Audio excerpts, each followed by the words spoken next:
Voilà, nous sommes prêts à ouvrir le deuxième chapitre, à savoir le sol et les ressources. Ce matin, nous avons beaucoup parlé des forêts, des habitats en milieu ouvert, et nous avons compris également à quel point un sol en bonne santé est important pour préserver la nature et l'environnement. Beaucoup de choses ont trait à l'activité humaine et nous allons encore beaucoup parler des activités anthropologiques et parler du traitement du sol, de tout ce qui est prévu au Luxembourg, que ce soit dans le domaine de la protection du sol ou que ce soit au niveau de la protection des ressources et la manière de gérer les déchets. Nous allons écouter tout ça. Nous allons tout d'abord donner la parole à Paul Tock, de l'administration de l'environnement, qui va nous donner une vue d'ensemble sur la protection du sol. Oui, bonjour. Je vais commencer. Quand on parle du sol, il faut se dire que depuis l'Antiquité, nous avons perdu un petit peu cet aspect valorisant de la terre-mère, de la terre qui, dans l'Antiquité, était vénérée comme Gaïa, la terre-mère, la déesse-mère. Alors, il n'y a plus, bien sûr, nous ne voulons pas retourner en arrière et retourner au sacrifice qui était fait en l'honneur de la terre-mère. Mais non, j'aimerais vous parler du sol aujourd'hui, de toutes les fonctions qu'il remplit.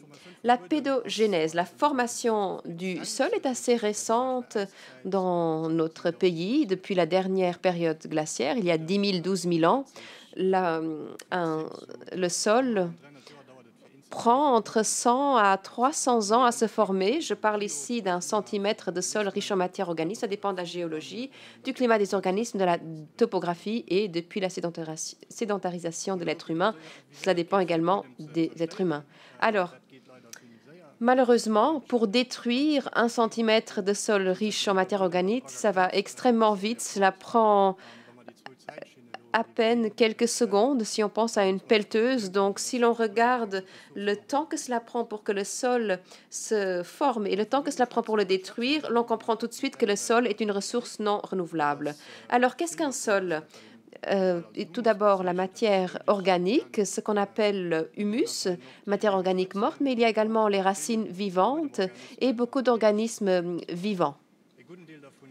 Une grande partie, ce sont les substances, ce sont les matières minérales. On fait la distinction entre tout ce qui est inférieur à 2 mm, la matière fine, argile, limon et sable, et les éléments grossiers plus supérieurs à 2 mm, on parle de cailloux, de pierres. Donc, pour ce qui est de la matière minérale. Et puis, il reste encore 48%. Est-ce du vide? Ce sont des pores, en fait, entre la matière organique et la matière minérale. Or, non, ce n'est pas tout à fait un vide. La moitié est remplie d'eau et la moitié est remplie d'air. Et ces 4 éléments, matière organique, matière minérale, eau et air, font qu'un sol remplit de nombreuses fonctions. Alors, les sols au Luxembourg. Commençons par la géologie. La géologie est extrêmement importante et la géologie est très diversifiée au Luxembourg. L'ardoise à l'Ösling, le grès du Luxembourg au centre de notre pays et le schiste bitumineux et les formations de la minette dans le sud du pays qui ont fait la richesse du pays à un certain moment. Alors ici, nous voyons toute cette richesse géologique sur cette carte. Et rien qu'en observant les couleurs, l'on voit qu'il y a une grande diversité des sols. Alors, s'il faut décrire le sol, on peut parler de la valeur du pH. Et la géologie joue un rôle important. Dans l'Ösling, nous avons une valeur pH plus faible parce qu'il y a la formation de silicates qui est plus acide. Et le long de la Moselle, nous avons des formations plus basiques et là, la valeur du pH est plus élevée. Alors, comme pour d'autres paramètres, l'environnement joue un rôle. En tout cas, l'activité humaine a un certain impact sur les paramètres, pensant aux pluies acides qui étaient thématisées dans les années 80 et qui ont eu une incidence sur les sols. Alors, les éléments que l'on retrouve dans le sol, voici une carte qui montre la concentration de nickel dans les sols. Et là, la géologie joue un rôle important. En bleu foncé, le grès luxembourgeois. Et là, les concentrations de nickel sont très faibles. Et les caractéristiques naturelles donnent le cadre et puis l'activité humaine définit les éléments à peaufiner. Il en va de même pour les matières organiques. Et ici, dans le sling, nous avons une matière organique plus élevée. C'est lié à la géologie, au climat également, ce qui explique les différences entre le sling et le Gutland, où il y a moins de matière organique dans le grès. Cela s'explique par des paramètres naturels. Et puis, l'être humain est celui qui décide tout de même d'un certain nombre d'interventions. Si l'on regarde le sol, voici un profil des sols. Alors, nous avons ici une première couche où l'on retrouve la matière organique, le humus et la plupart des organismes du sol. Et puis, ensuite, plus on descend, plus on voit de matière minérale. Il y a encore de la matière organique, mais un peu moins qu'à la surface. Et plus on descend, plus on voit de formations, enfin d'éléments plus grossiers. Voici quelques photos des sols. À gauche, vous voyez un cambisol. Alors, c'est ici un jargon technique, mais en tout cas, vous voyez ici un profil de l'Eusling, une terre arable. Alors, après 20 à 30 cm,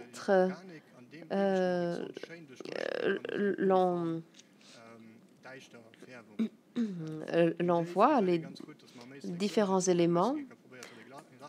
Alors, on voit bien qu'on est dans le sling parce que si l'on essaye d'y labourer, on achoppe rapidement sur des cailloux, des pierres.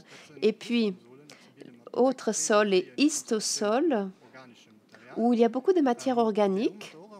Des histosols, oui, il y en a sur de petites surfaces, là où les surfaces sont saturées en eau, donc proche des sources, ce que l'on qualifie par marécage ou tourbière. Cette photo provient de l'Atlas européen des sols. Alors peut-être qu'on n'a pas de photo aussi belle du Luxembourg. C'est une photo qui correspond plutôt à l'Europe du Nord, la Suède, la Sibérie. C'est là où l'on retrouve plutôt ces sols-là. Mais en tout cas, c'est intéressant pour voir à quel point la diversité est importante en matière de sol. Alors, plus de diversité dans le Gutland, les arénosols, qui se développent surtout sur le grès du Luxembourg. Et l'on voit qu'il s'agit d'une terre arable après 30 cm. Il y a certains éléments que l'on y retrouve. Et un arénosol comprend beaucoup de sable. Alors, d'autres sols, le potsol ou le régosol, un peu moins développés. Et puis, dans le Gutland, nous avons également les cambisols. Comme on le voit sur les photos, c'est tout à fait différent, un cambisol au Gutland et dans le sling. Alors ici, un profil de Bichelbach. qui s'est formé sur une couche géologique particulière de couleur rougeâtre. Et donc, on voit ici un changement au niveau de la coloration. En tout cas, ici, il s'agit de la même structure. Puis, nous avons d'autres sols, les luvisols, les fluviosols, qui se développent le long des cours d'eau. Il y a toujours de nouveaux matériaux qui s'ajoutent et de nouvelles couches qui se forment. Et puis, nous avons également, à l'autre côté du spectre, des vertisols, des matières argileuses. Alors, en période de sécheresse, on voit parfois des structures particulières à la surface de ces vertisols, des fissures, en fait, que l'on peut observer en période de sécheresse. Et donc, ce sont des caractéristiques particulières. C'est un petit peu comme si le sol se rétractait et donc des fissures apparaissent en cas de sécheresse. Alors, voici quelques photos. Vous voyez ici les colorations caractéristiques. Alors, des vertisols, il y en a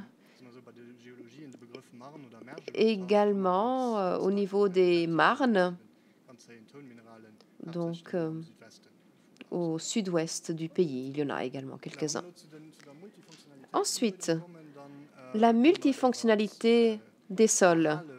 Nous pourrions parler de la conservation du patrimoine géologique et architectural. On retrouve des fossiles, des villas romaines dans le sol. Donc, le sol nous donne toute une série d'indications qui permettent d'expliquer la genèse de la Terre et de la civilisation par les scientifiques. Civilisation, c'est un autre mot-clé. Tout ce que nous construisons, toute structure, toutes les infrastructures créées par l'homme sont liées au sol d'une manière ou d'une autre. Et les matériaux utilisés pour construire ces structures proviennent très souvent du sol. La richesse du Luxembourg vient de la formation de la minette qui avait une grande importance pour le pays. Et puis, oui, il y a une dégradation des sols qui s'observe. Une carrière, il y a des destructions du sol. Alors, quand on parle du support de végétation, de la biomasse, là, il faut préserver le sol, le soigner, l'entretenir, que ce soit dans l'agriculture, dans la viticulture ou dans les forêts. Mais tout simplement pour comprendre l'importance du sol, 85% de nos aliments proviennent du sol et ce sera le cas à l'avenir également. Une autre fonction importante du sol, c'est le vivier de biodiversité qu'il constitue. Nous venons d'écouter des présentations sur la biodiversité. En tout cas, un quart de la biodiversité terrestre se trouve en fait dans le sol. Bactéries, champignons, invertébrés et les taupes que vous voyez ici à l'écran. Sur une cuillère à café de terre, on trouve plus d'organismes que d'êtres humains sur la planète. Sur 1 hectare de terre, on trouve 15 tonnes d'organismes qui vivent dans le sol, ce qui équivaut à 20 vaches. Autre fonction importante, la régulation. Par régulation, on entend qu'un sol en bonne santé peut purifier, peut décomposer et peut redonner, restituer. C'est vrai pour les nutriments, pour les polluants. Là, le sol peut contribuer à la dégradation des polluants et c'est vrai pour l'eau également. Nous savons tous que la rétention de l'eau est importante dans le sol pour se protéger des crues, pour filtrer l'eau potable. Toutes ces fonctions peuvent être assurées par le sol, mais pour cela, il faut qu'il se trouve en bon état. Une sous-catégorie de la régulation des sols et qui gagne en importance ces dernières années, c'est le stockage du carbone. Le carbone organique Et ce que beaucoup de personnes ignorent peut-être, c'est qu'il y a plus de carbone qui est stocké dans le sol que dans la végétation. Et c'est vrai pour les latitudes plus nordiques. Nous avons vu tout à l'heure l'histosol. L'histosol stocke énormément de carbone, mais les sols plus tempérés jouent un rôle important pour atténuer les effets des changements climatiques. Il y a un potentiel pour gérer et stocker encore plus de carbone. Alors, nous avons parlé des fonctions. Passons maintenant aux menaces pesant sur les sols. Pourquoi faut-il protéger les sols? Parce que beaucoup de menaces pèsent sur lui. D'une part, l'érosion. Chez nous, il s'agit surtout de l'érosion hydrique, éolienne. L'érosion éolienne est négligeable au Luxembourg, mais dans d'autres régions du monde, l'érosion éolienne est importante. C'est un peu moins le cas au Luxembourg. C'est surtout l'érosion hydrique qui nous concerne. Alors, sur cette image, ici, elle nous vient de France, mais on retrouve quelque chose de similaire au Luxembourg. Voilà ce qui arrive lorsqu'il y a érosion hydrique. Et ce qui est grave, c'est que c'est surtout la première couche qui disparaît, là où il y a le plus d'organismes, où il y a le plus de biodiversité. Et dans les cours d'eau, il y a un impact négatif sur les sédiments. Alors, quelle est l'ampleur de l'érosion? Bon, si l'on regarde cette carte européenne, on voit beaucoup de vert, donc état positif. Cette carte, elle est exprimée en tonnes par hectare par an, donc combien de tonnes de terre sont érodées par l'eau. Alors, moins de 2 tonnes par hectare en vert et plus de jusqu'à 50 tonnes de terre par hectare. Ces cartes se fondent sur des estimations, mais donnent tout de même des indications et nous montrent qu'il y a des types de sols et des typographies qui font que l'érosion constitue un véritable problème et la gestion des sols joue également un rôle. Alors, dans nos contrées, l'on part du principe que 1,4 tonnes de terre sont produites par hectare. Donc, si l'on voit cette carte, on comprend un petit peu cette menace. Autre menace pesant sur les sols, l'artificialisation des sols, voire les scellements des sols. Et l'artificialisation se produit lorsqu'un sol est converti dans une surface urbanisée, pensant à un parking qui recouvre complètement le sol et l'on ne voit plus du tout le sol. Voici une carte élaborée par l'aménagement du territoire. Alors, le taux de scellement des surfaces.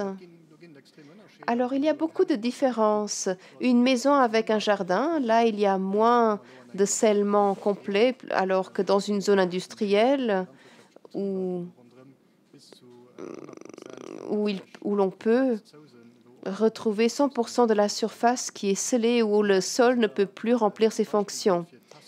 Alors, un exemple de tassement, donc c'est quand la terre devient compacte. L'effet est un peu similaire. Tassement, ça signifie que le sol est comprimé et que les pores que j'ai mentionnés tout à l'heure sont donc comprimés, sont compactés et le sol ne peut plus absorber ni de l'eau ni de l'air. Et donc, ça a un impact sur la fonction de régulateur du sol et ça a un impact, bien sûr, sur la biodiversité. Ce qui est important de souligner, c'est qu'un tel tassement ou une telle compaction du sol, une fois qu'elle se produit, surtout en profondeur, elle est très difficile à lever. Donc, c'est très difficile d'inverser cela.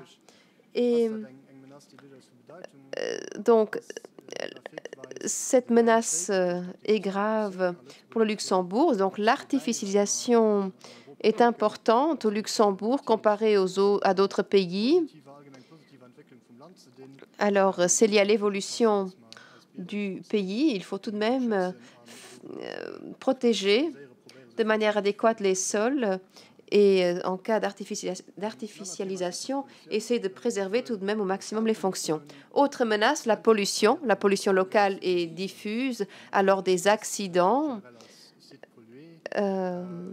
des incidents, des sites pollués. Et puis, il y a également la pollution diffuse liée à la civilisation actuelle, que ce soit le trafic, l'agriculture ou l'industrie de manière générale. À chaque fois que des polluants sont déversés dans l'environnement, ils trouvent leur chemin et se retrouvent dans le sol. Et là, ce sont des processus biologiques et chimiques qui ne fonctionnent plus aussi bien. Et pour des sites pollués, cela peut avoir des conséquences directes sur la santé humaine. Autre menace pesant sur les sols, l'acidification. Nous avons vu tout à l'heure que le sol peut avoir des valeurs pH différentes, c'est tout à fait normal, mais une tendance générale vers l'acidification doit être évitée parce que plus les sols sont acides, moins ils sont en mesure de stocker des matières et peuvent libérer des métaux lourds, et donc il est plus difficile pour que la végétation puisse s'y établir, et donc les fonctions ne peuvent pas être assurées. D'autres menaces, perte de matière organique, perte de biodiversité. Alors, c'est un peu particulier parce que si l'on voit toutes les menaces que j'ai citées, il y a des éléments qui vont main dans la main. Quand on parle d'érosion, on parle de perte de matière organique et de perte de biodiversité. Il en va de même pour l'acidification et pour le scellement et l'artificialisation. Donc, ce sont deux paramètres très importants que je tiens à souligner parce qu'ils vont main dans la main avec les autres dégradations. Et quand on parle de protection des sols, l'on peut se poser la question, pour qui protéger le sol? Pour le développement urbain, pour l'agriculture, la viticulture, la sylviculture, pour la protection des eaux, pour les archéologues, pour la protection du climat, pour les écosystèmes. En fait, nous devons protéger les sols pour tous ces volets. Nos surfaces sont limitées au Luxembourg et sur la planète et nous devons préserver, dans la mesure du possible, la multifonctionnalité des sols. Et pour cela, il faut trouver de bons arbitrages. Nous devons trouver le juste équilibre entre toutes les utilisations et tous les conflits qui se posent en termes d'utilisation des sols. Alors, ce n'est pas nouveau. Ce n'est pas non plus comme si le Luxembourg était le seul à s'occuper de ces sujets. Beaucoup de personnes intelligentes se sont penchées sur cette question. Il y a des guides, des publications qui ont étudié ces conflits en zone urbaine, notamment, par exemple, des toitures vertes, des toitures végétalisées pour créer de la biodiversité, des installations d'agroforesterie pour stocker le carbone organique sans renoncer à l'agriculture ou à la sylviculture. Pourquoi sommes-nous d'avis qu'il est nécessaire d'établir un cadre légal? Pourquoi une loi sur les sols? Le rôle du sol est tout aussi important que le rôle de l'air et de l'eau. C'est la raison pour laquelle il faut protéger le sol comme protéger l'air et l'eau. Surtout que le sol est une ressource non renouvelable. Une fois que le sol est détruit, il est extrêmement difficile, voire impossible, de le restaurer ou de le recréer. Alors, le sol n'a pas été complètement oublié dans la législation. Il est touché dans la plupart des textes, mais d'un point de vue unilatéral. Alors, si nous disposions d'une loi sur les sols, nous pourrions donc tenir compte des objectifs.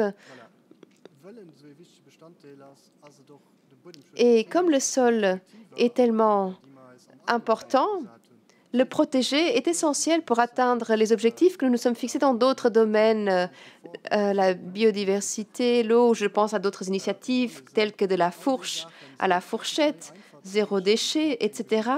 Tous ces objectifs sont plus faciles à atteindre si l'on protège les sols et sont pratiquement impossibles à atteindre si les sols ne sont pas protégés. Alors, un aspect important, c'est la gestion des sites pollués. Il y a deux lois, la loi sur les déchets, la loi sur le Komodo.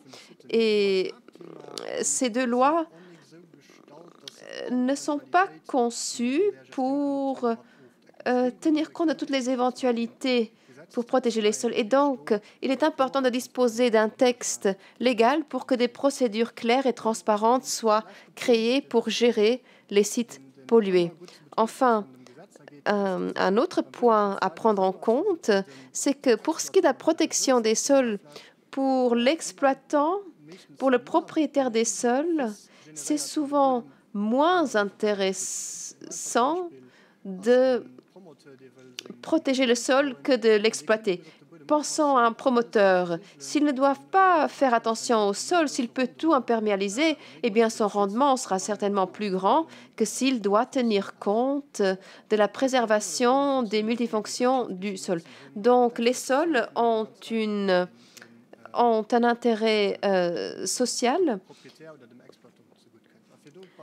et il faut trouver un juste équilibre. Et c'est la raison pour laquelle une loi sur les sols serait pertinente. En 2018, nous avons introduit ou élaboré un projet de loi. L'avis du Conseil d'État a été présenté. J'aimerais vous parler du contenu du projet de loi sur les sols. Alors, le volet 1, la protection des sols, nous avons prévu de faire un état des lieux pour obtenir une vue holistique, donc rassembler toutes les informations existantes pour avoir une vue globale et comprendre quelle est la qualité des sols. Un grand nombre d'acteurs travaillent sur ce dossier ou seront contactés en vue de contribuer pour que nous puissions avoir un état des lieux des sols complet. Sur la base de cet état des lieux, nous pourrons comprendre quelles informations nous manquent et donc un programme de surveillance pourrait être défini et sur la base de ces deux éléments, des mesures, des stratégies pourraient être élaborées pour protéger les sols et les ancrer dans un plan national de protection des sols. Alors, ce plan ne serait pas un plan isolé ou individuel, parce que beaucoup de choses touchent au sol. Non, il s'agit plutôt ici de concrétiser la protection des sols, qui doit être comprise comme étant une synergie avec d'autres domaines dans lesquels le sol joue un rôle. Autre point, les terres excavées, oui, c'est un sujet au Luxembourg. Il faudrait créer un cadre pour revaloriser les terres excavées en synergie avec la loi sur les déchets. Et nous voulons également sensibiliser le public à la protection des sols, un devoir de diligence, c'est-à-dire qu'il faut faire attention au sol, et puis un devoir d'information qui vise plutôt les pollutions. Si pollution il y a eu, à ce moment-là, les autorités, l'administration de l'environnement doit être contactée pour que cette pollution puisse ensuite être gérée correctement. Deuxième volet, gestion des sites pollués. C'est un volet un peu plus technique. Dans le premier volet, il s'agit de créer un cadre qui nous permettra de travailler. Le deuxième volet est plus technique et plus précis. Le but étant de créer un cadre, une procédure transparente. Alors, continuer à développer le CASIPO, un registre d'informations sur le terrain, un CASIPO 2.0, pour que les informations puissent être communiquées de manière plus simple, soit plus facilement accessible pour le grand public et pour les experts, bien sûr, qui s'occupent de la gestion. Ensuite, nous voulons créer une sécurité juridique. Qui est responsable, à partir de quand, et si tel ou tel est responsable, que doit-il ou elle entreprendre? Et en mettant en place des structures claires, nous espérons faciliter le redéveloppement de friches industrielles et d'autres sites pollués de plus petite taille. Nous ne disons pas qu'il ne faut pas construire sur des sites pollués. Non, mais il faut que le développement puisse se faire sans qu'il y ait des dangers pour l'environnement et l'être humain. Donc, nous parlons de redéveloppement, de friches industrielles et de sites pollués. Et nous envisageons la possibilité d'une démarche volontaire pour des personnes qui souhaiteraient redévelopper des friches ou des sites pollués en coopération avec des experts. Et nous voulons créer de la transparence dans les obligations et les procédures, des procédures en différentes étapes pour permettre de gérer des grands sites, des plus petits sites, pour saisir la question de la pollution et la gérer correctement. Alors, l'idée, c'est de créer une certaine souplesse et de pouvoir tenir compte des besoins sur le terrain sans remettre en question le principe du pollueur-payeur. Alors, nous exigeons des assainissements là où il y a des dangers qui planent sur l'être humain et l'environnement. Et nous voulons être plus stricts à l'avenir sur les pollutions pour que la multifonctionnalité des sols soit restaurée.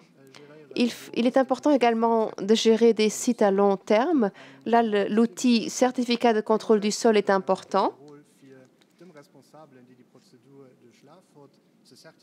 Alors, il s'agit de certifier que les responsabilités ont été observées et cela fera partie du registre également. Les gens pourront s'informer. Alors, existe-t-il un certificat? Pour quel usage a-t-il été émis? Et donc, il y aura également des modalités qui seront précisées sur ce certificat. Voilà ce que je voulais vous dire. Je vous remercie de votre attention. L'avis du Conseil d'État a été publié et nous espérons que l'année prochaine, nous pourrons déjà vous donner plus d'infos sur ce projet de loi sur les sols. Merci pour cette excellente vue d'ensemble. C'est passionnant. Nous retenons qu'il est essentiel pour notre société qu'il s'agit de trouver un équilibre entre tous les intérêts autour du sol. Nous savons maintenant qu'il y a encore beaucoup de choses à faire en termes de transparence. Un rappel à l'attention de ceux qui nous suivent, qui nous écoutent. Si vous avez des questions, envoyez-les à askme@mev.eta.lu. Vous pouvez envoyer vos questions dans la langue de votre choix. N'hésitez pas, nous allons répondre à toutes les questions aujourd'hui ou demain pour celles que nous n'arriverons pas à traiter aujourd'hui. askme@mev.eta.lu. Alors, on continue donc avec le sol et les ressources. On a parlé de la protection des sols. Maintenant, il s'agit de tout ce que nous extrayons du sol. Alors, on a une extraction linéaire. Comment est-ce qu'on peut gérer tout cela? Est-ce qu'il y a de nouvelles formes qui sont possibles? Alors, on y travaille dans notre ministère, mais pas uniquement. Mais ici, au ministère de l'Environnement, c'est Paul Rasquet qui est l'expert et qui travaille beaucoup avec d'autres ministères et il nous fera un petit aperçu sur ce volet-là. Merci beaucoup pour ces mots d'introduction. Alors, mon collègue Paul Toc a déjà parlé des sols et de la ressource du sol. Mais quelle est la valeur des ressources et des matériaux en tant que tels au sein de notre société? Alors, prenons la dernière communication du comité de la conjoncture. Eh bien, il y a pas mal d'entreprises qui ont du mal à faire leurs travaux parce que elles dépendent des ressources. Et donc, il faut réfléchir à tout cela. Posons-nous la question, comment voudrions-nous gérer ces ressources à l'avenir? Comment planifier tout cela? Et comment encadrer cela par des modèles économiques? Alors, la question n'est pas nouvelle. La question de la gestion des ressources Lorsqu'on a retenu les objectifs de la durabilité, il y a déjà eu des réflexions, on a déjà retenu des objectifs concernant la question comment consommer. Il y a des aspects sociaux qui ont été adressés également dans ce cadre-là, qui sont importants donc pour un développement durable. Au cours de ces dernières années, nous avons vu très bien même quel peut être l'impact du changement climatique. Alors, il y a des objectifs qui ont été retenus pour l'horizon 2030-2050 et il faut prévoir une certaine gestion de ressources pour pouvoir obtenir ces objectifs. Alors, lorsqu'on parle de consommation, d'utilisation des ressources, il y a plusieurs niveaux. Tout d'abord, c'est notre gestion de ressources, c'est-à-dire comment est-ce que je consomme les ressources? Est-ce que je dois consommer? Il y a-t-il peut-être des alternatives? Ai-je vraiment besoin de nouveaux produits? Est-ce que je dois remplacer les anciens produits s'ils marchent encore? Ou alors, quelle est la gestion de ressources dans un environnement écologique? Est-ce que je construis un environnement écologique qui me permet de travailler le plus longtemps possible avec mes ressources, de les utiliser le plus longtemps possible. Donc là, je pense qu'il faut raisonner, il faut y réfléchir à cette question-là. Il faut se donner une stratégie d'économie circulaire. C'est bien, ce n'est pas un processus qui n'est pas né comme ça du jour au lendemain. Il y a eu des travaux préparatoires et je vous parlerai de quelques points clés qui ont été travaillés, élaborés par le ministère de l'Environnement, mais il y a d'autres ministères, le ministère de l'Économie, des Finances, l'énergie, qui ont contribué et élaboré des pièces de puzzle tout à fait importantes pour compléter cette stratégie. Alors, chez nous, nous avons donc lancé le plan d'action national pour le développement durable, mais il y a aussi les travaux du Conseil de durabilité qui doivent être soulignés. Il y a une circulaire, des principes de l'économie circulaire plutôt, qui ont été lancés. Tout cela, eh bien, ce sont des travaux importants liés aux objectifs 2030 et qui doivent permettre au Luxembourg de réaliser ces objectifs. Fin 2020, il y a une législation sur le climat, donc la loi du 15 décembre 2020 relative au climat qui a été adoptée, qui peut contribuer à une meilleure gestion des ressources en vue de la protection du climat.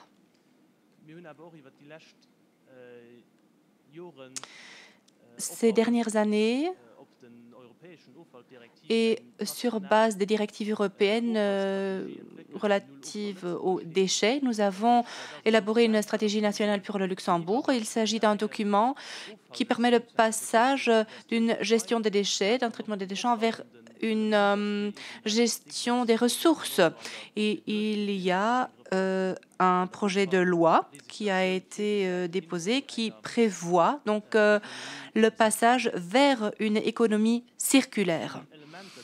C'est-à-dire que les éléments proposés dans le cadre d'une législation sur les déchets contribuent à avoir au Luxembourg une société qui fonctionne d'après les principes d'une économie circulaire au Luxembourg. Alors maintenant, il faut réfléchir comment gérer les ressources. Tout cela a été pris en compte dans cette stratégie pour une économie circulaire au Luxembourg. Cette stratégie a été élaborée par plusieurs ministères et qui est en train d'être expliquée au grand public. C'est le ministère de l'Énergie, le ministère de l'Économie et le ministère des Finances ont donc également collaboré à ce document. Alors, quel est le point central d'une économie circulaire? Eh bien, il faut avoir une compréhension nouvelle, une compréhension différente de la valeur d'un produit ou de la valeur d'une ressource. Pour l'instant, on a investi beaucoup dans la création de valeur, c'est-à-dire qu'il y a des travaux de développement qui sont réalisés pour optimiser un produit. Prenons tous les produits qui existent autour de nous, on essaye d'augmenter leur performance, par exemple, mais pour le temps où ce produit est utilisé. Donc, c'est une création de valeur. Et là, on se situe tout en haut de cette pyramide. On essaye de maintenir cette valeur le plus longtemps possible.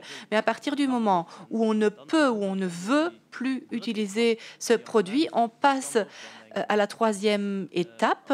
Et cette troisième étape se situe très souvent, pour le moment, dans un cadre de gestion ou de traitement des déchets pour récupérer la valeur.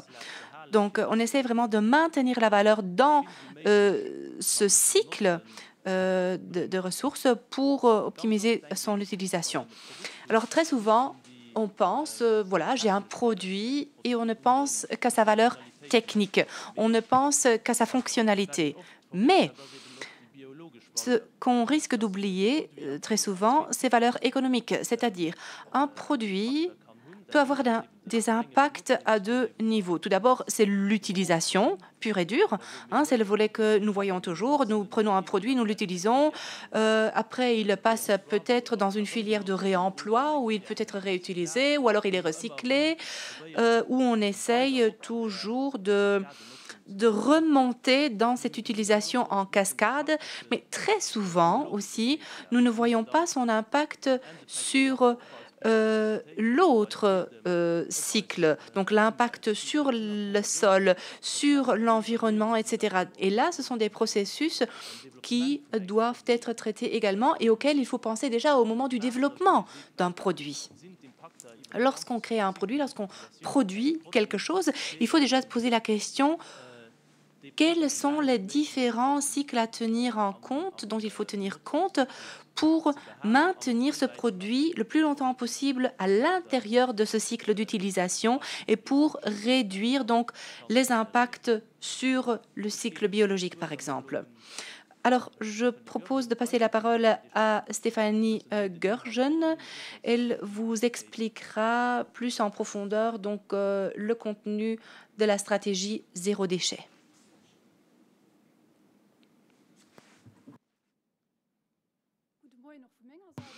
Oui, bonjour. Je passe à un autre volet des ressources. Donc, je vous parlerai des déchets, de la stratégie zéro déchet dont M. Rasquet a déjà parlé. Cette stratégie a été publiée l'année dernière. Donc, elle repose sur l'hiérarchie des déchets. Nous avons en haut la prévention. Donc, les meilleurs déchets, ce sont les déchets qui ne sont même pas produits. C'est la prévention donc, et la préparation en vue du réemploi. Ensuite, nous avons le recyclage, la valorisation et tout en bas, l'élimination. Alors, le graphique en bas, là, nous voyons que la prévention doit être étendue, qu'il faut élargir ce volet de prévention. Et c'est pour cela que nous parlons du passage d'une gestion des déchets vers une gestion des ressources. Donc, les déchets ne sont plus considérés comme étant des déchets, mais comme étant des ressources qui peuvent être maintenues dans le cycle. Alors, dans cette stratégie zéro déchet, a repris des produits tout en haut et de ressources récupérables. Et c'est que tout à la fin qu'on parle vraiment de déchets lorsque on a besoin d'une valorisation énergétique ou d'une élimination tout court. Alors, lorsqu'on produit quelque chose, au moment de la fabrication d'un produit, il faut déjà veiller à ce que ce produit puisse rester le plus longtemps possible à l'intérieur du cycle, voire que les matières utilisées puissent être revalorisées. Et comme ça, on incite également le consommateur à utiliser les produits le plus longtemps possible, les faire réparer, etc. Mais une fois que le citoyen, que le consommateur n'a plus besoin des produits, alors il faut se poser la question, qu'en est-il de la récupération? Donc peut-être qu'une partie des produits peut être réutilisée. Donc ce sont des ressources récupérables dont on parle à ce moment-là. Donc réparer, reconditionner, réusiner, recycler, et ce n'est que après cela qu'on passe à l'élimination. Alors, la stratégie zéro déchet est répartie en 4 chapitres. Pour chaque chapitre, il y a des objectifs qui ont été retenus, différents leviers qui ont été déterminés, donc des leviers qu'on peut utiliser pour réaliser ces objectifs. Donc, d'abord, on a protégé le sol, la forêt et les eaux, donc le zero littering, donc contribuer à la propreté de nos espaces publics et naturels. Deuxième objectif, valoriser au mieux nos aliments. Et si maintenant on a des déchets alimentaires, alors il faut les regrouper pour les réinsérer dans le cycle, pour les utiliser au sein d'une installation, par exemple. Troisièmement, récupérer donc les nutriments dans les biodéchets. Donc, dans les biodéchets, il y a beaucoup de nutriments qui peuvent être réutilisés. Le deuxième chapitre concerne donc une meilleure utilisation des choses. Et là, nous l'avons déjà dit, donc il faut concevoir pour un meilleur usage, pour une utilisation la plus longue possible, pour un long cycle de vie des produits. Pour ce deuxième objectif, lorsqu'on veut que les produits soient utilisés le plus longtemps possible, alors il faut développer une culture de réparation et de réemploi pour que les gens ne retournent pas au magasin et achètent quelque chose de nouveau alors que l'ancien produit peut être réparé, par exemple. Et puis, transformer les centres de recyclage en centres de ressources. Donc là, il faut prévoir des endroits où les citoyens peuvent déposer quelque chose qui peut être utilisé par quelqu'un d'autre. Donc vraiment avoir un centre d'échange, si vous voulez. Le troisième chapitre concerne l'emballage. Donc, les emballages constituent toujours un grand problème. C'est pour cela que cela fait partie de la stratégie zéro déchet. Donc, emballer pour conserver les ressources. Là, on essaye d'éviter, voire de réduire le suremballage. Le deuxième objectif consiste à promouvoir les emballages réutilisables et une distribution en vrac. Donc, réinstaurer peut-être la vente au comptoir et puis veiller à un recyclage de qualité élevée. Donc, pour vraiment faire la collecte séparée des emballages pour les réinsérer dans un recyclage de qualité élevée, donc plutôt un upcycling au lieu d'un downcycling. Et puis nous passons au dernier et quatrième chapitre, donc une bonne construction et déconstruction de nos bâtiments, de nos immeubles. Alors le secteur est déjà très actif ici au Luxembourg. Il y a d'autres objectifs qui ont été retenus dans d'autres stratégies, mais ici nous en avons retenu 4. Donc tout d'abord, concevoir les bâtiments comme des dépôts de matériaux. Donc ce sont des matériaux qui peuvent être réutilisés également. Le deuxième objectif consiste donc à promouvoir des modes de construction évitant les excavations, donc pour que le sol ne doit pas être éliminé, ne doit pas être transporté. Cela va également dans le sens de la protection du sol pour ne pas devoir le transporter à l'extérieur du pays, mais qu'il soit vraiment bien utilisé ici chez nous. Troisième objectif, prolonger le cycle d'utilité des bâtiments. Donc déjà au moment de la conception de nouveaux immeubles, il faut déjà penser à la réutilisation lorsqu'on a besoin d'un bâtiment. Essayons de prévoir, lorsqu'on prévoit un étage par exemple, essayons déjà de concevoir l'immeuble de manière à ce qu'on puisse peut-être prévoir un deuxième étage. Et puis le quatrième objectif, donc créer des marchés pour les produits et matériaux de la déconstruction. Donc ça c'est pour après. Et là il faut qu'il y ait un marché pour les matériaux secondaires et pour les réutiliser. Alors, quelques constats, deux images, deux photos qui, oui, parlent eux-mêmes.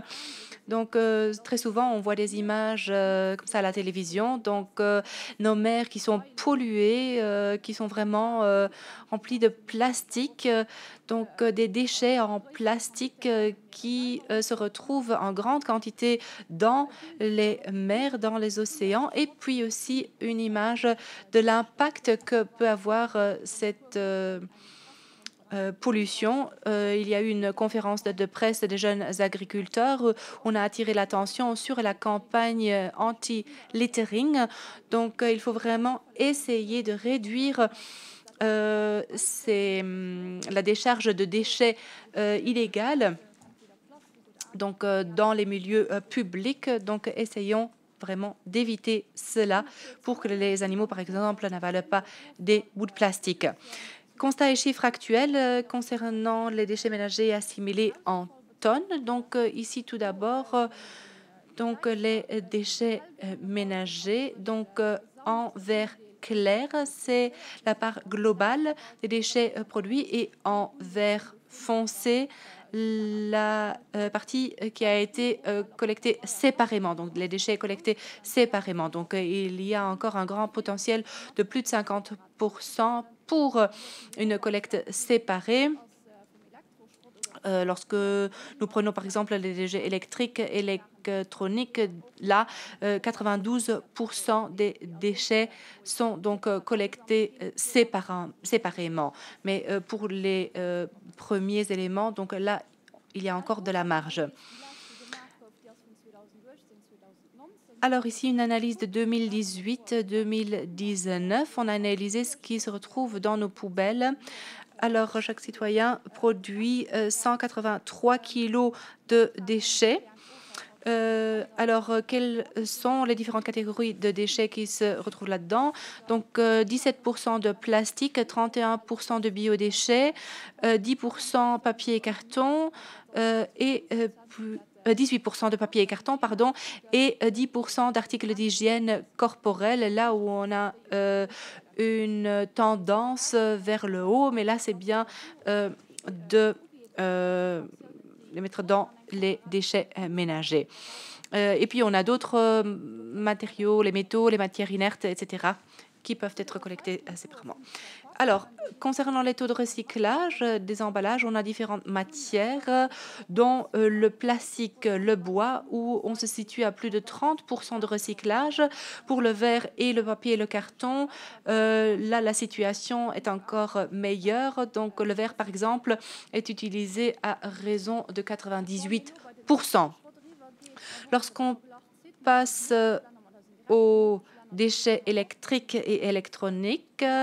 Lorsqu'on compare la situation à celle des pays voisins, on se situe plutôt bien, à plus de 80%, également pour une revalorisation thermique. Donc, on peut réutiliser les différentes composantes. Les piles et les accumulateurs, là, on a de très bons taux de recyclage, même en comparaison aux autres pays. On se situe à plus de 70%, donc des collectes séparées. Et les centres de recyclage nous ont communiqué donc ces valeurs. Donc, on se situe à 70-75% de recyclage. Les déchets problématiques provenant des ménages, donc c'est les médicaments, c'est tout ce qui concerne la soepeldragskost, et on se situe à plus à 3000 tonnes à peu près pour l'année 2020 pour différentes filières. Et là, ce sont les centres de recyclage où la plupart des personnes déposent ces déchets. On a les collectes mobiles, mais on voit vraiment que ces systèmes fonctionnent de manière complémentaire et que les gens bien déposer leurs déchets à différents endroits parce qu'ils ont certaines habitudes. Passons aux déchets inertes. Alors, les déchets inertes qui sont éliminés au Luxembourg, donc qui passent à la décharge ici au Luxembourg, en 2018, on était à 2,4 millions de tonnes. 1000 tonnes, et puis d'autres tonnes qui ont été éliminées à l'étranger. Donc, ça, c'est vraiment la quantité la plus élevée, donc les déchets inertes. Quelle est la situation actuelle? Nous avons 11 décharges dans tout le pays où ces déchets peuvent être déposés. Et puis, la situation illustrée par les images, c'est un article qui a paru au Luxembourger Wort l'année dernière, à quel point c'est difficile d'arriver à une décharge. Donc pour les constructeurs, c'est pour cela qu'il est important d'avoir une stratégie, comment gérer ce manque de décharge à l'avenir. Et il est d'autant plus important donc d'éviter les terres excavées et de passer à une économie circulaire avec une meilleure utilisation des ressources. Donc, pour justement s'éloigner de la démolition à la déconstruction sélective, donc pour pouvoir utiliser les différents matériaux, les différentes composantes. Et puis, faciliter aussi la recherche de nouveaux emplacements pour des charges régionales. En ce qui concerne les enjeux majeurs auxquels il faudra faire face ces prochaines années, c'est le renforcement du réemploi et de la prévention des déchets. C'est la prévention des emballages à usage unique. Essayons de les réduire. Essayons de réduire les déchets alimentaires. Ce qui est important également, c'est donc l'augmentation du recyclage de qualité élevée, c'est-à-dire vraiment bien séparer les différents matériels pour les réutiliser, pour les réintégrer dans le cycle, une meilleure cohérence nationale de la gestion des déchets ménagers et puis la lutte contre le littering, parce que très souvent on voit les choses qui traînent comme ça au bord de la rue, dans la nature, et là c'est vraiment un grand défi également pour l'avenir. Alors sur ces dernières diapositives, je vous ai mis le calendrier de la directive cadre déchets. Il y a différentes étapes qui sont prévues. Donc, depuis 2020, on doit obtenir un taux de recyclage de 50%. Depuis 2020, en tant que pays, nous devons également identifier les produits constituant les principales sources du dépôt sauvage de déchets depuis 2021. Donc, depuis début de l'année, nous devons également promouvoir le réemploi des produits. Donc, il faut avoir des chiffres, combien de réemplois déjà réalisés au Luxembourg, et nous devons donc essayer d'encourager ce genre d'activité. D'ici 2020, le taux de préparation en vue de la réutilisation et du recyclage des déchets municipaux, c'est un minimum de 55% en poids. À partir du 1er janvier 2025, la quantité des déchets ménagers mis en décharge doit être ramenée à 10%. Donc là également, la mise en décharge doit diminuer. C'est une obligation. Et d'ici 2030, le taux de recyclage des déchets ménagers doit passer à un minimum de 60% en poids.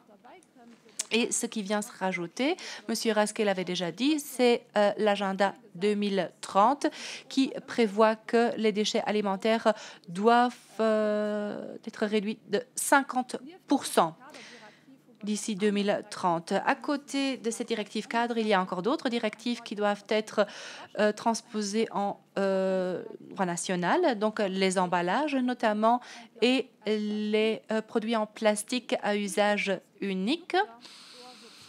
Alors, depuis le 31 décembre 2018, aucun sac en plastique n'est fourni gratuitement dans les points de vente. Depuis le 31 décembre 2019, on ne doit plus dépasser les 90 sacs de plastique par personne et par an.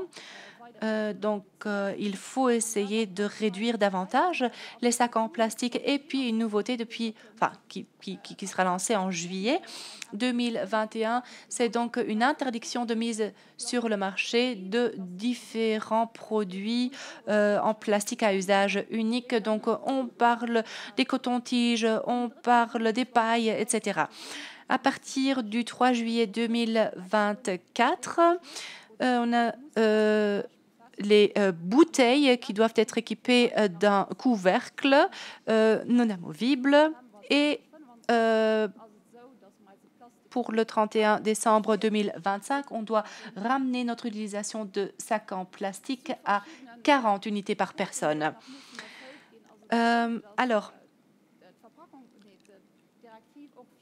La directive prévoit également que 90% des bouteilles de boissons doivent être collectées séparément, que ce soit par le système prévu à cet effet-là ou d'autres systèmes.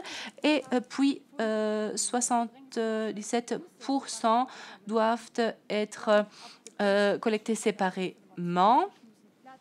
À partir du 1er janvier 2025, les bouteilles pour boissons en PET doivent contenir au moins 25% de plastique recyclé. À partir du 31 décembre 2025, au minimum 75% en poids de tous les déchets d'emballage sont recyclés. D'ici 2026, on a besoin d'une réduction ambitieuse et soutenue de la consommation des gobelets pour boissons et des récipients pour aliments. C'est pour cela donc que le Luxembourg doit se donner des objets quantitatifs pour obtenir cette réduction ambitieuse et soutenue donc des gobelets et des récipients pour aliments. Et là, je pense que je vous ai fourni assez d'informations. S'il y a toujours des questions auxquelles je n'ai pas répondu, pour lesquelles je n'ai pas donné d'informations, je peux toujours y répondre par la suite quand vous aurez envoyé vos questions. Merci Stéphanie pour cette énumération très détaillée de tout ce qui nous attend dans le domaine des déchets. Merci tout de même d'avoir respecté le temps de parole alors que tu nous as donné une foule d'informations. Donc, il nous reste encore un petit peu de temps pour répondre à des questions. Et alors, les premières questions. La première s'adresse à Stéphanie dans le domaine des déchets. Les décharges et l'évolution du tonnage viennent de nous être présentés. Comment se fait-il que dans ce tableau, que cela ne soit pas corrélé aux activités de construction? Enfin, parce qu'il y a eu une diminution ces dernières années. Pourquoi? Parce que nous avons bien travaillé? Ou est-ce une coïncidence? Parce qu'il n'y a peut-être pas eu l'un ou l'autre grand chantier? Comment expliquer cela? Le tableau n'est peut-être pas tout à fait représentatif dans le sens où il montre quels déchets inertes ont été éliminés. Ici, on a vraiment mis le focus sur les décharges. 5,4 millions de tonnes de déchets inertes ont été revalorisés au Luxembourg et à l'étranger. Donc, il y a peut-être là les quantités qui manquent sur ce déchet, mais qui n'ont pas été éliminés, mais qui ont été revalorisés. Mais c'est vrai que les quantités restent extrêmement élevées. Il faut encore adopter des mesures pour réduire ces quantités. Si l'on compare avec les autres pays de l'UE, oui, ces chiffres, ces quantités sont importantes. Merci Stéphanie. Une autre question, toujours dans le même domaine, mais elle s'adresse peut-être à Paul. La différence entre la stratégie zéro déchet qui vient d'être protégée et l'économie circulaire, la question est la suivante. Zéro déchet, cela signifie que les déchets ne sont plus perçus comme des déchets, mais comme des ressources qui sont intégrées dans un circuit, dans une boucle, si cela fonctionne bien. Alors, quelle est la différence alors par rapport à l'économie circulaire? L'économie circulaire prévoit une gestion des ressources. C'est le graphique de Stéphanie. Gurgis. Donc, il y a plusieurs niveaux dans lesquels on retrouve les ressources. Et nous voulons qu'une ressource soit un déchet, mais que cette quantité soit négligeable. Donc, nous devons mettre en place une gestion des déchets qui nous permette de gérer des ressources à la base. C'est pourquoi nous utilisons des définitions ou des termes comme le réemploi, qui nous permettra de faire le pas et d'arriver à une économie circulaire. Donc, il y a une transition et c'est ce que l'on retrouve dans le document stratégique vers une économie circulaire qui repose sur les définitions. Donc, il y a en fait une transition entre une gestion des déchets actuelle vers une gestion des ressources à l'avenir. Et le défi, c'est aussi de construire les modèles économiques autour de ces ressources pour que ce modèle soit pérenne. Et ce sera un processus. Donc aujourd'hui, on ne peut plus faire la séparation entre gestion des déchets et économie circulaire.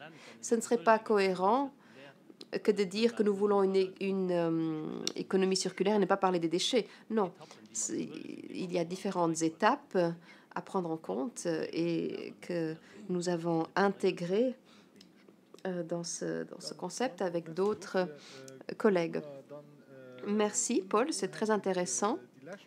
Dernière question avant de marquer la pause déjeuner, bien méritée. Une question à propos de l'économie circulaire.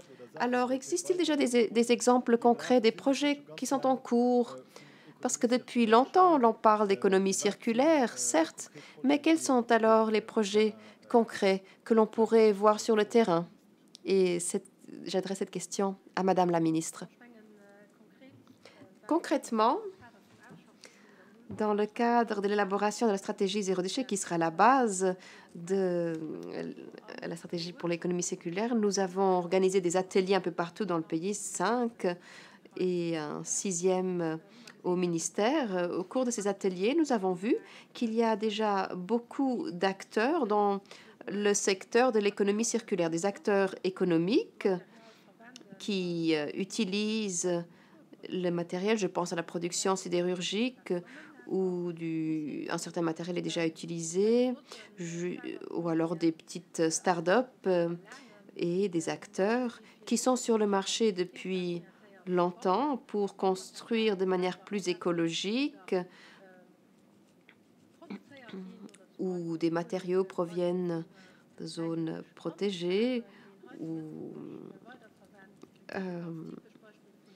d'un produit local, l'huile de lin par exemple, qui est utilisée dans des projets, et une entreprise qui a pu intégrer ce produit local, cette huile de lin, dans ses biens. Et donc, oui, il y a déjà des projets où la boucle est bouclée, ou des projets où, par exemple, dans le cadre du mouvement de la transition, il y a eu pas mal d'ateliers, par exemple, comment construire mieux, comment consommer moins de ressources, et une grande thématique, l'alimentation. Comment moins gaspiller, comment produire plus localement, comment renforcer l'autonomie alimentaire au Luxembourg. Et depuis 2 ans, le Luxembourg dispose d'une stratégie nationale pour l'agriculture urbaine, pour réaménager nos villes. Alors, je pense aux surfaces sur les toitures, et il y a pas mal d'acteurs qui du monde de la transition qui ont coopéré pour élaborer cette stratégie. Et là, il y a des phases pilotes qui sont en cours avec l'IFSP pour construire une serre pilote qui pourra ensuite être répliquée pour établir ce lien entre les consommateurs, les producteurs, les produits alimentaires, et pour mettre en avant ainsi la valeur des denrées alimentaires dans notre vie quotidienne. Il y a des exemples sympathiques. Par exemple, des acteurs locaux, l'agriculture solidaire où consommateurs et producteurs se rencontrent, où le consommateur sait très bien ce qui se retrouve dans le produit. Dans tous les domaines de la vie, il y a des projets, et surtout et également dans le domaine du textile, il y a un projet soutenu par le ministère. Et d'ailleurs, les vêtements ont un impact très important. Et les circonstances de production sont difficiles dans d'autres parties du monde. Et donc là aussi, il y a des projets intéressants et où l'on utilise d'anciennes ressources. Je pense au projet Beno. Et puis, il y a également une revalorisation de vieux vêtements. Donc, le Luxembourg dispose déjà d'une série de projets dans le domaine de l'économie circulaire. Il y en a beaucoup, j'en ai certainement oublié, mais l'idée, c'est d'élaborer, c'est d'avoir une stratégie plus générale et puis de répliquer ces projets. Et, donc, le domaine de l'agriculture, de l'alimentation, de l'aménagement du territoire. Donc, l'idée, c'est de rassembler les acteurs et de s'engager sur cette voie et d'avoir une approche plus ciblée pour que le Luxembourg devienne un pionnier et que chacun puisse contribuer. Il y a également une zone d'activité où le principe du travail commun est appliqué dans un contexte d'économie circulaire. Par exemple, le fait d'avoir un parking commun, d'utiliser autrement des ressources, d'aménager des zones de manière plus efficace, cela contribue au bien-être, mais également à la cohésion. Ça permet également de faire des économies sur les terrains. Donc, l'économie circulaire est un domaine très, très varié, très diversifié, et cela vaut la peine de continuer à miser dans ce domaine. Merci. Je pense à la dernière table ronde de l'eau où nous avions réfléchi à la diversification de certaines activités, la gestion de l'eau, utiliser les eaux de pluie. Il y était question d'un projet pilote qui s'inscrit dans l'économie circulaire. Oui, tout à fait. Utiliser l'eau de manière efficiente, oui, certainement. Oui, puis une autre gestion des eaux usées, et puis oui, la production de fruits et de légumes. Et puis nous avons également des plans d'eau de petite taille et des cours d'eau qui sont déjà affectés par les changements climatiques. Nous devons saisir les opportunités. Nous allons lancer une étude et nous essayons toujours de travailler avec les acteurs pour mettre en avant le volet économie circulaire. Et oui, cet après-midi, nous allons parler de l'eau, de l'importance de nos cours d'eau. Et oui, il faut arriver à une bonne qualité de l'eau et en parallèle produire davantage de fruits et de légumes localement. Merci, Madame la Ministre. Oui, il s'agit de réfléchir de manière circulaire dans tous les domaines. Et cet après-midi, nous allons nous pencher sur l'eau. Un exemple me vient encore à la tête. Je pense à la Moselle et je pense aux rives de la Moselle. Stéphanie, il y avait un projet intéressant. Peut-être que tu pourrais juste nous parler de l'économie circulaire et d'une étude qui indique que les rives peuvent être utilisées à d'autres fins. Oui, nous avions réalisé une étude pour voir si les matériaux qui sont coupés au moment où on aménage un terrain, est-ce que l'on peut créer un autre produit en utilisant la biomasse, en fait, qui est coupée, qui est utilisée? Est-ce qu'elle peut être utilisée à d'autres fins? Oui. Alors, la porte est ouverte. Peut-être que quelque chose pourra émerger. Ce ne sera plus uniquement du ressort du ministère, des administrations, mais voir s'il y a peut-être d'autres débouchés économiques. Très bien. Nous venons de compléter cette matinée avec un tout petit retard de 5 minutes. nous allons passer à la pause déjeuner. Nous allons revenir à 13 heures pour présenter le chapitre eau et cours d'eau que Madame la ministre a déjà abordé ce matin. Ensuite, nous allons également nous intéresser à l'air et au bruit avec un débriefing de Madame la ministre si elle peut revenir à temps de la Chambre des députés. Et voilà, un bon appétit à tous et nous nous retrouvons à 13 heures.